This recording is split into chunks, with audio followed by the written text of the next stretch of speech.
What's shaking, folks? Back with another reaction, back with some more of the beloved. And once again, big shout out to Philip, and apologies to folks who've been following this deep dive. It's been off for a couple months. It's, for whatever reason, I've had a problem keeping the momentum with this deep dive among a handful of others. So again, shout out to Philip for his patience.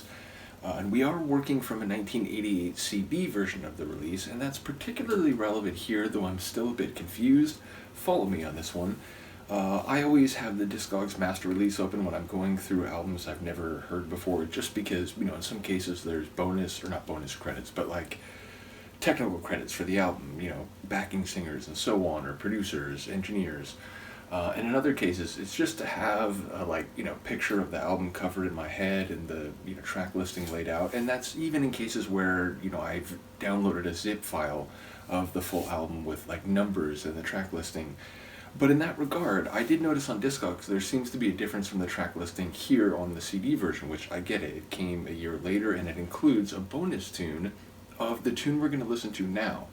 Which is to say, on Discogs, there's a tune on the album listed as If Only 87. In the folder I'm working from, there's If Only, the tune we're going to listen to now, and then later at the end of the folder, listed as a bonus tune, If Only 88. So presumably this is If Only 87, even though it's not listed that way, because then the tune that came later is given the, year appellation. In any case, the track listing on Discogs has Forever Dancing as the tune after the one we reacted to last time, but here, in the folder I'm working from, it's, I think, the last regular tune. So we'll get to Forever Dancing, but for anyone who's familiar with the other order of the track listing, the folder I'm working from is just different, and I've learned in Philip you trust, so yeah, we'll go through it in this order, and again, this is If Only brackets 87, I believe. So it's a phrase you often say when you're indicating that you don't think something is possible, though it would be desirable. So like, oh, aren't you going to do this? If only. I can't do that because XYZ. So it feels like someone musing that they would prefer some particular state of affairs, but for whatever reason it's not possible. So it's a sort of frustrating speculation. You're like, yeah, if only, but that can't happen. So let's see if that has anything to do with it and what I can catch on a first listen. This is the beloved. The tune is If Only, and I think also sometimes called If Only 87, and it's from their 1987 album. Is it what it is, right? Or where it is. I keep because I keep wanting to say where is it, but then my brain doesn't work correctly. In any case, this is The Beloved, their album Where It Is, 1987, though once more we are working from an 88 CD version, and the track is If Only.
That's a really great tune.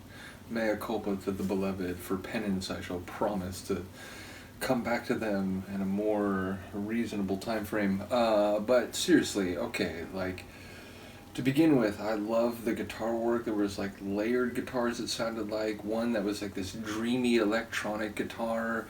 And then on top of that, there was like almost, it sounded like a plucked acoustic guitar, maybe. I'm not quite sure what that was. But again, there was like layered guitars. The singing had this cyclical, like, slow, fast feel to it. So I enjoyed the way the vocals were delivered. I didn't hear everything, but there was like one verse near the end which I heard more clearly than anything else, and that had seemingly a lot of like religious, if not direct references, at least like conceptual, like, phrases drawn from that world, like crosses to bear and resurrection. But there was also like recollection, and I'm not quite sure like what is happening in terms of the themes, but that bit that I caught at the end, again, it sort of suggested, again, religious phraseology, if not overt references. But I love the drums, which would get like themselves more cyclical and frenetic at certain parts, certainly at the end. I love when it would like break into that instrumental like glide section. Like a really cool tune sonically, a masterful track. There's like an element I'm forgetting. It's like some aspect of the sonics in the moment. I can't think of it. I'm not sure. If I can recall it by the time I post the video, I'll put it in the description. Maybe it'll become apparent to me through something that somebody says.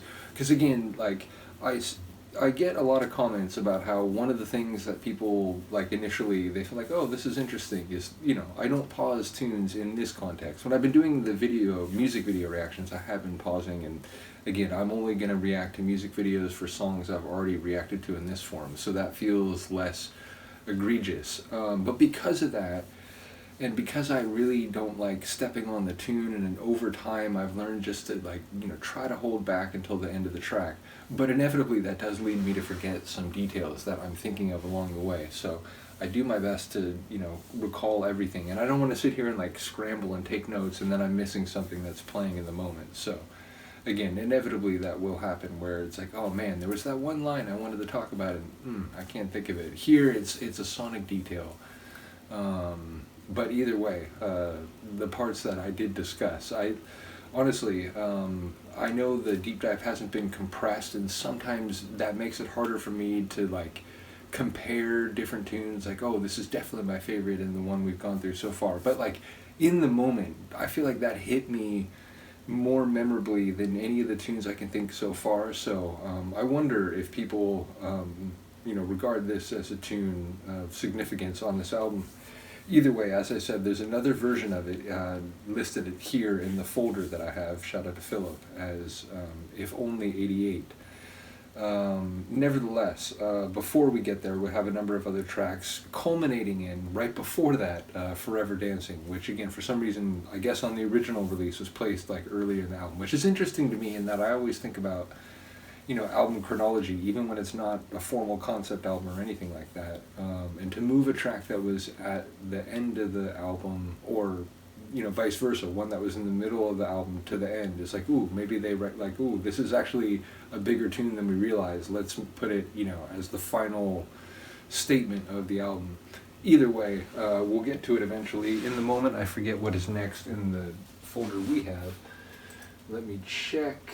Of course, I don't have it open conveniently, so I might be a big liar. I guess, yeah, I'm a big liar. So I'm not quite sure what's next, but assuming that If Only took the place of Forever Dancing, the Discogs master release shows the next tune would be Righteous Me, so that may be the next one. I guess we'll find out. Either way, shout out to Philip once again for sharing great many things, being very patient and always insightful and informative. I will see you next time. Peace.